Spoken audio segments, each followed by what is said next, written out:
So what you're looking at here is the result of Puddles the dog being trapped in the room, and we're here to clean up the mess. What's good? It's Michael Alder here from CarpetExpertBlueprint.com, and in this video I'm going to share with you how you can patch in some damaged carpet caused by our beloved pets.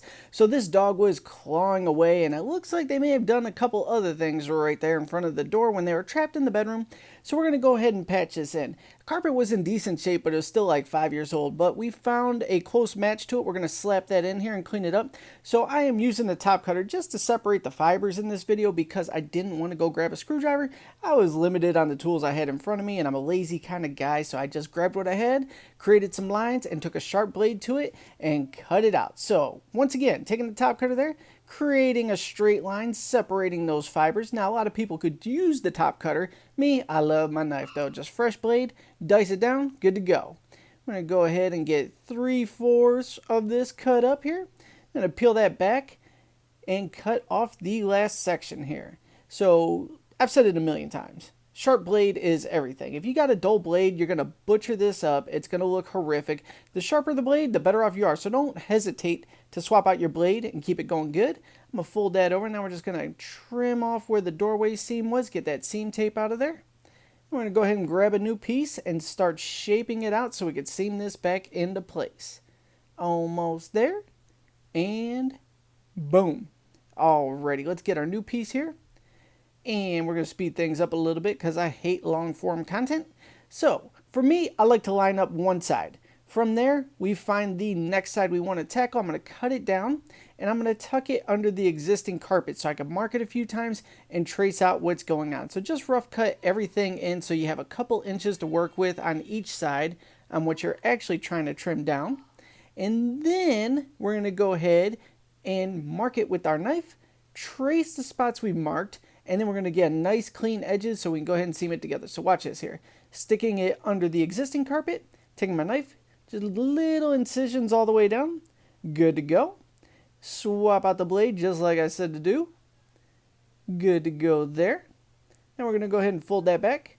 Find all those little incisions we made. Connect the dots with our knife. Dice all those out and make sure you watch your fingertips when you're doing this. Always be careful when you're handling razor blades. So boom, we have two of the edges lined up and ready to go, in theory, assuming I know what I'm doing, and I really don't, but boom, boom. All right, so that's lined up, that's lined up. Now we're going to go ahead and cut down our third section here so it's nice and manageable. So whatever we got to do to make it flop properly and we can tuck it under the existing carpet, you want to go ahead and do. So like I said, cut it down so that it's about 1 inch or 2 hefty.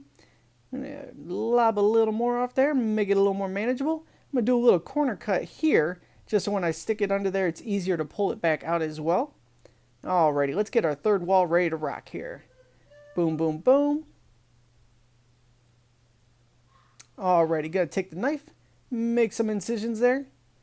Alrighty, everything's good there. Tuck down the fourth section. We're gonna make some incisions on that one till we get up to the door jamb. Alright, now we're gonna go ahead and fold this back. Connect the dots on these areas. Boom, boom, boom. Everything's lined up, ready to rock. Cut back the other side.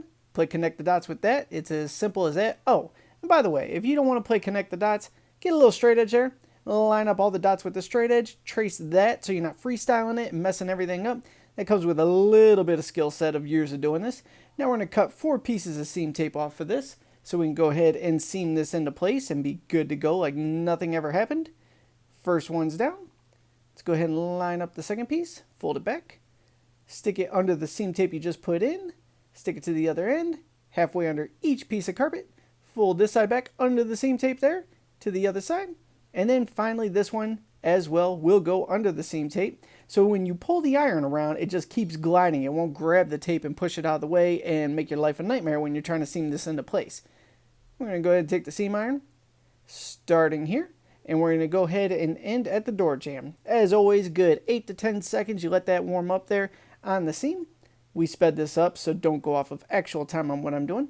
Let's slide it forward. Put the first part back. Turn it around. Boom. Now we can start lining this up.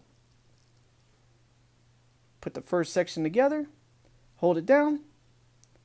Oh my gosh, take notes. I'm actually using a tractor in this one. I forgot about that.